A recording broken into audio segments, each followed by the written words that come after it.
నమస్తే, welcome to our channel.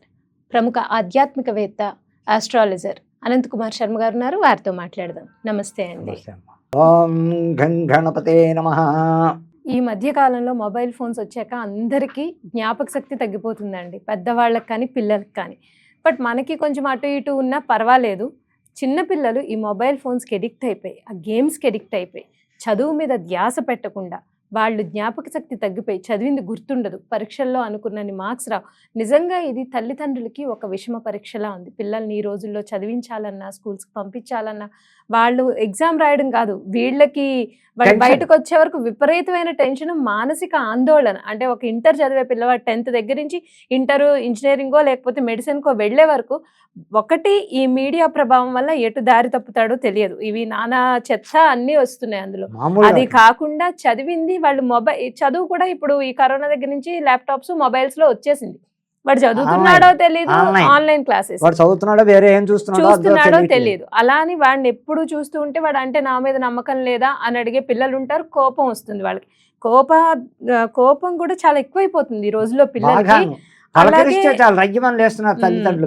So అలాగే చదివింది కూడా గుర్తుండట్లేదు.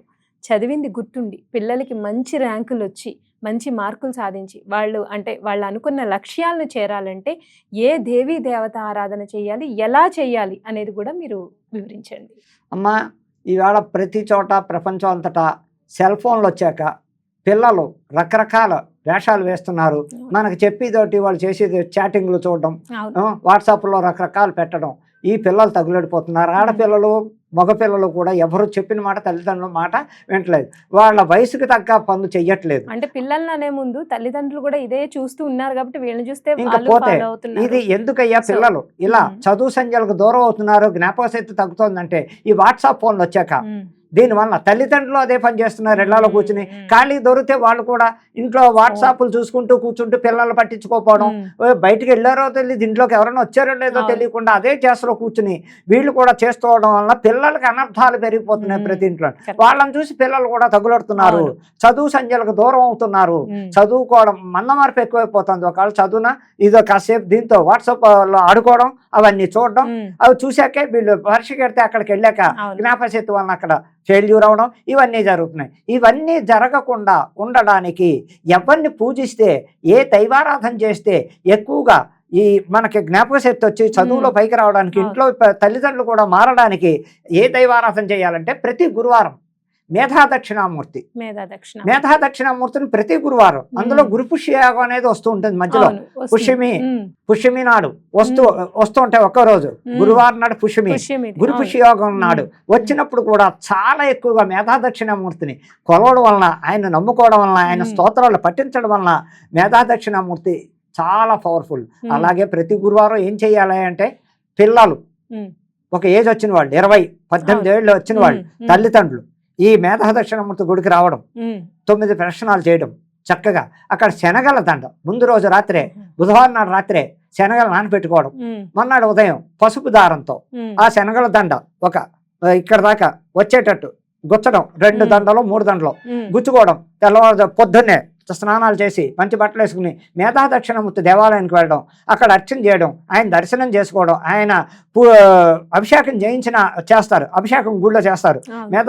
అభిషేకం అంతా తిలకించి చక్కగా తీర్థప్రసాదాలు తీసుకుని ఆ శనగల దండ మనం ఆయన మెడలో వేయించి అలా చేయడం వల్ల తప్పకుండా అలాగే ఈ చదువులకు ఆటంకాలు వస్తున్నాయి. ఇంకో దేవుడు, అసలైన దేవుడు ఒకే ఒక దేవుడు ఉన్నాడు. చదువులు ఆటంకాలు కానీ ఈ సెల్ ఫోన్లు వాట్సాప్లో వచ్చాక పిల్లలు చెడిపోతున్నారన్న, తల్లిదండ్రులు కూడా దాన్ని బానిసత్వం అయిపోతున్నారన్నా కూడా వినాయకుడిని ఆరాధించడం వల్ల కూడా మహాగణపతిని, పసుపు గణపతిని, ఉత్తిష్ట గణపతిని చక్కగా ఇంట్లో పెట్టుకుని ప్రతి బుధవారం నాడు ఇంట్లో తామలపాకులో పసుపు ముద్ద పెట్టి గరిక గడ్డి, బెల్లం చక్కగా ఓపుకుంటే ఉండరాళ్ళు, లేదు గరిక బెల్లం చదువుకుని 11 నామాలు ఆ నామాలు చదువుకోవడం.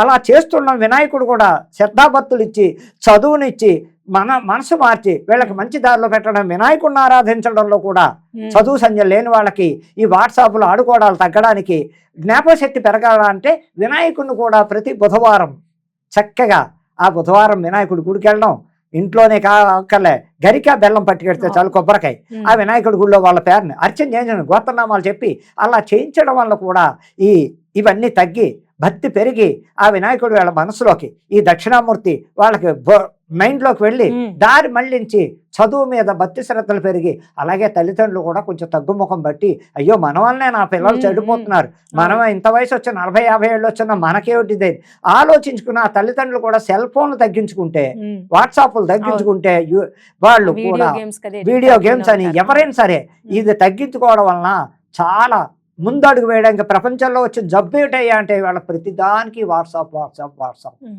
దానివల్ల ఏమవుతుంది, చిన్న విషయానికి వాట్సాపే, పెద్ద విషయానికి వాట్సాపే, మాట్లాడుకోవడం తక్కువ, ఎదురెళ్ళి చెప్పుకోవడం ఎక్కువైపోయింది. వాళ్ళ టెలిగ్రాములు లేవు, ఉత్తరాలు లేవు, వాళ్ళగా లేదు, ఏదైనా ఫోన్ ఫోన్ ఫోన్ వచ్చేసింది. అందుకని చెప్పేది ఏంటంటే టెక్నాలజీ మారింది. ఈ టెక్నాలజీ యుగం నుంచి బయటపడాలంటే దక్షిణామూర్తిని బాగా కొలవండి, వినాయకుడు ఆరాధన బాగా చెయ్యండి, చక్కటి ఫలితాలు ఇస్తారు. అలాగే ఇంకా పోతే ఏ రకాలుగా మనం ఏ దేవుణ్ణి ఆరాధించాలన్నా ఫస్ట్ దైవభక్తి విపరీతంగా ఉండాలి, మనసులో నిష్టభక్తులతోటి వెళ్ళాలి. ఆలోచన చోట చిత్తం చెవుడి మీద చెప్పుల మీద ధ్యానం పెట్టకండి. గుళ్ళోకి వెళ్ళని చెప్పులు పోయాయి అంటారు, చెప్పుల మీద కాదు, దేవుడు ఉంటే పోతాయి, దేవుడు పోయాడు శని వదిలిపోయింది అనుకోవాలి.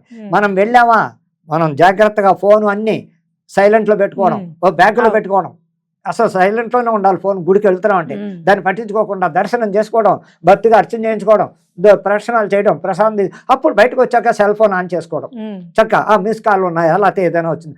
అంతేగాని ఇంకా గుళ్ళల్లో కూడా దైవ దర్శనం చేస్తూ ఫోన్లు మాట్లాడుతూ దండం పెడుతున్నారంటే అసలు ఆ పూజారులకైనా ఉండాలి, అయ్యా గుళ్ళో ఫోన్లు మాట్లాడుతూ సెల్ ఫోన్ వాడకండి అని చెప్తున్నా. వాళ్ళు బోర్డులు పెడుతున్నారు గుళ్ళో, సెల్ ఫోన్ వాడకండి అని అన్నా కూడా ఈ ప్రజల్లో మార్పు రాకుండా మెల్ల విరిగిపోయి ఇలా పెట్టుకుంటూ బండి మీద పెడుతూ ఇలా పెడుతూ ఆఖరికి ట్రాఫిక్ లో ఉంటామో పోతామని ఆలోచించకుండా వాళ్ళు అలా ప్రవర్తిస్తున్నారంటే పోలీసులు కొద్ది రోజులు దీనికి క్లాస్ పీకారు. సెల్ ఫోన్ మాట్లాడుతూ డ్రైవ్ చేసిన వాళ్ళని అరెస్ట్ చేస్తామని, అది నెలలు కూడా పాటించలేదు, గవర్నమెంట్ కూడా యాక్షన్ తీసుకోండి. వాళ్ళు అలా ట్రాఫిక్ లో మాట్లాడుకుంటూనే వెళ్ళిపోతున్నారు, చక్కగా వాళ్ళు ఇచ్చేస్తూనే ఉన్నారు. కానీ ఈ సెల్ ఫోన్ వల్ల డేంజర్ లో పడుతున్నారు ప్రభుత్వం, యాక్సిడెంట్లు అవుతున్నాయి, చాలా భయంకరంగా ఉంటుంది. ఫోన్ మీకు అర్జెంటే, ఫోన్ నేను కాతాను అర్జెంట్ ఫోన్